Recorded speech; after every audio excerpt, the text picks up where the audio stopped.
Layla, thanks so much for taking the time to talk to me today. Thanks for having me. I'm happy to talk to you. Can you tell me about your business in downtown Albany? My business is called The Yard Hatchet House and Bar.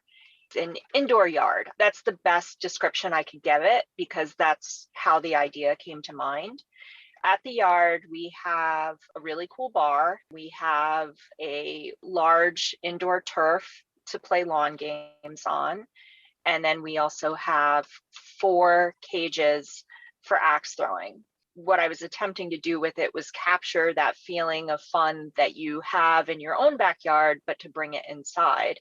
And so there's elements within the yard that make you feel like you're kind of in the outdoors. I have a wall with 100 living plants, so there's like a lot of green space. My bar is designed to look like a bunch of firewood stacked.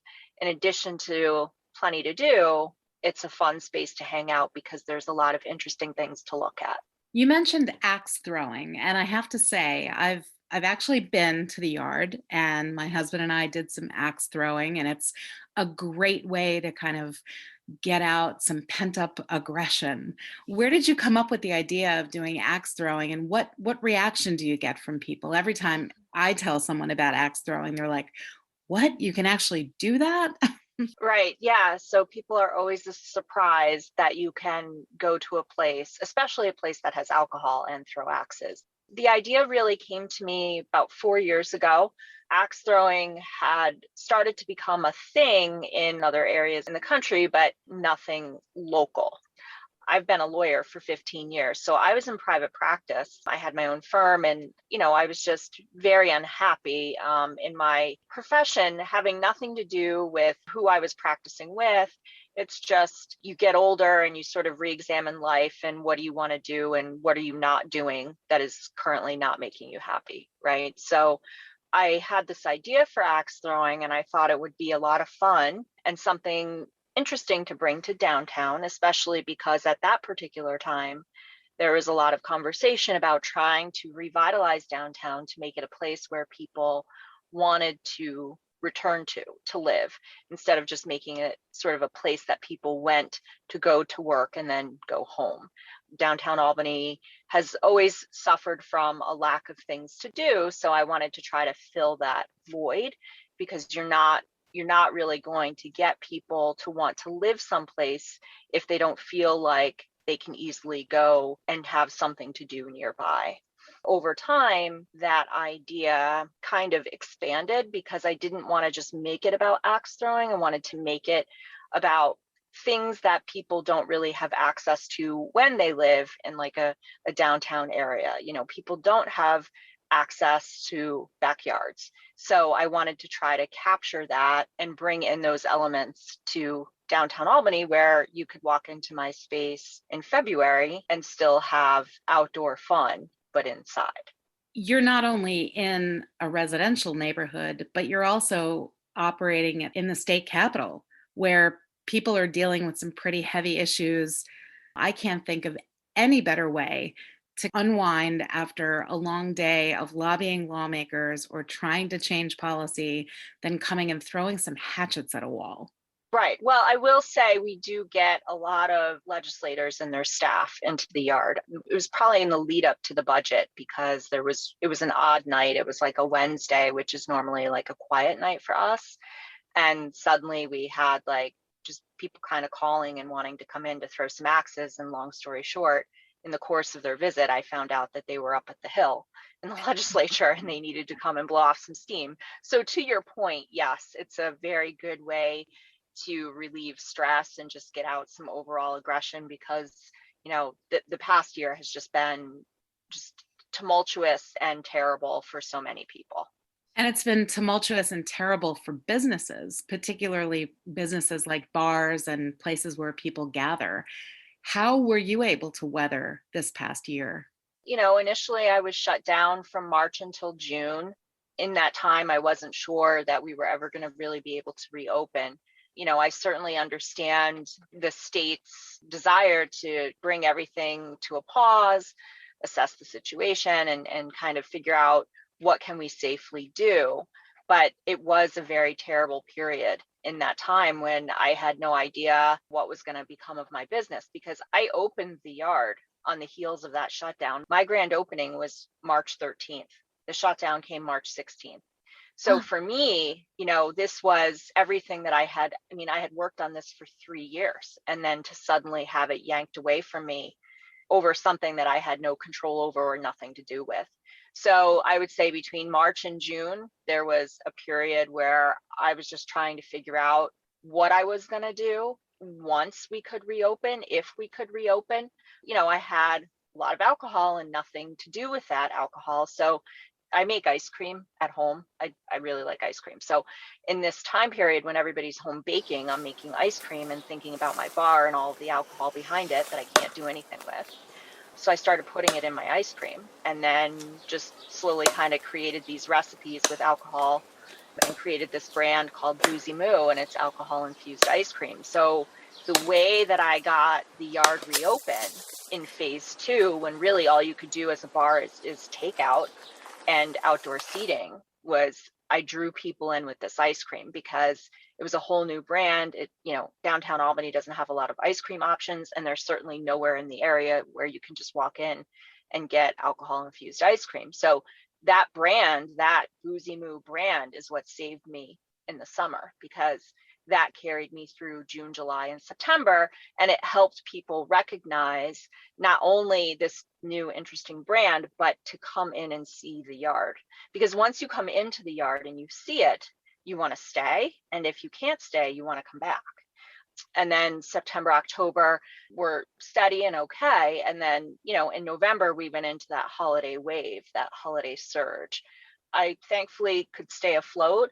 I was fortunate that I got some of the SBA disaster relief, and I was able to take advantage of some of the grants that were provided by the SBA and the city of Albany and Capitalize Albany. So that was helpful. But, to weather this storm, I had to do a lot of things by myself. I didn't really have any staff because they were at home and they didn't feel comfortable coming back to work or what have you. Also, financially, it was hard to kind of try to bring in staff when you're only partially operating. So I got through it through the support of, friends, family, ingenuity on my part, just to try to do something with my bar under the conditions that I had to operate in. And then, came January, and January we started to see improved sales, and things were starting to kind of improve overall because vaccines were rolling out and all of that. And then suddenly in February, the liquor authority came in and started shutting down all of the axe throwing bars, telling the bars that axe throwing has never been permitted during the pandemic, which came as a complete shock because I had been operating by that point for 8 months. The SLA knew what my business model was, and they had been into my space to do a COVID check and had given me high marks and basically said, you're compliant. So to then be told in February that in fact no axe throwing is permitted was a bit of a shock. I was shut down for about 3 weeks. But it wasn't just solely me. I mean, they had gone to any bar that had axe throwing and kind of told them the same thing. how were you able to resolve that? Were you ever able to get them to change their determination, or did you just remain shut down during that entire surge period? When they had said no more axe throwing, the only thing I was operating at that time was my bar and, my drink and food service. Outside on my patio, I had constructed these greenhouses that each have a different theme. So all winter long, I had been running these greenhouses, which are essentially private party rooms. So I could still operate the greenhouses, which that was a godsend because they're very popular. They're absolutely beautiful. I mean, I saw them when I visited your place, and all I could think of was I want to get my 5 best girlfriends together and get a bottle of prosecco and drink in, in those greenhouses. Yeah, They're beautifully decorated, so ingenious. thank you. Yeah, I was able to operate in that respect. But what I was doing in that 3 week period was, when the SLA came to me and said, you're not permitted to do axe throwing, and I asked them to tell me what they were basing that on, they had pointed to some of Governor Cuomo's executive orders, which when you looked at them, those orders were not saying what we were told they were saying. So essentially, what I did is I hired an attorney and I sued them because I have no problem with common sense restrictions. But I just think it's wrong to kind of come in, especially 8 months into things, and to say, oh, you can't be doing this and you were never allowed to do this, when clearly that wasn't the case. So I sued them, and I think I sued them on a Friday in federal court. And then on Tuesday, I received word that the governor's office was reversing course and essentially saying that, yes, you can do axe throwing. It'll be allowed to resume on March 5th. And if you want to do axe throwing, then here's the guidelines to do that. But the frustrating thing about that is all of the guidelines they had issued, we were already doing. We had been doing that for 8 months. So it was incredibly frustrating. It was incredibly expensive, not only to hire an attorney to pursue our right, but the revenue loss. And it was just a nightmare. Those 3 weeks were another period of uncertainty that I had to contend with.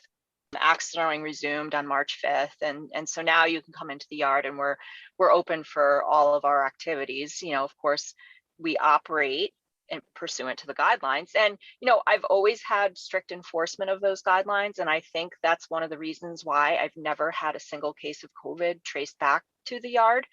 I've never been infected, and none of my staff. So I encourage people to come and check out my place, but of course, I am going to enforce the COVID rules. Well, I want to go back to Boozy Moose for a second because I think that deserves a little bit more attention. Delicious. And I just want to know if you can tell our listeners what some of the flavors are and what's your favorite. My personal favorite is the one called Samurai Futaba. I'm partial to that because that was one of the first ones that I made, and I really like ginger. So that one is a ginger ice cream with Japanese whiskey. It's a great Japanese whiskey. So if you're partial to ginger, I would definitely recommend that one. I have one called Dublin Double Chocolate, and that's Guinness and Jameson whiskey. I have a Kentucky Butter Pecan, and that's butter pecan with Kentucky bourbon. I have one called Drunken Baker, and that's a vanilla vodka with cookie dough. I have a strawberry one that is strawberry, Saint Germain, and gin. That's quite nice, very refreshing, for something for spring or summer. At this point, I probably have about 14 flavors on my menu, and I do seasonal flavors. So right now I'm working on one that'll probably be released in about a week or so, and that one is going to be called Tipsy Smurf. And that's a Smurf ice cream. So that's based on, if you remember Smurf ice cream as a kid, it was like a blue raspberry marshmallow. Mhm. And this one will be a blue raspberry marshmallow vodka. Amazing. Well, I'm looking forward to getting maybe some pints brought home for me because I tried the Kentucky bourbon one. Butter pecan with Kentucky bourbon. That one was amazing, and the float. We had a float with Guinness and just delicious stuff. Tell me what's in the future for you and your business. Well, I mean, the yard is here to stay. I think if I could sustain that 1 year of pandemic and keep my business afloat, I think I'll be okay. In terms of my other business, Boozy Moo, that one is growing pretty quickly. You can find it soon in Del Mar's Farmers Market. I have been invited to attend some other farmers markets and showcase it there. So I'll post an announcement about that once the details are final. You can also get it from my website, boozymoo.com. Well, congratulations on, weathering the past year and on the success of the business. And I really appreciate you taking the time to talk to me. Thank you. Thanks for having me. It was great to talk to you.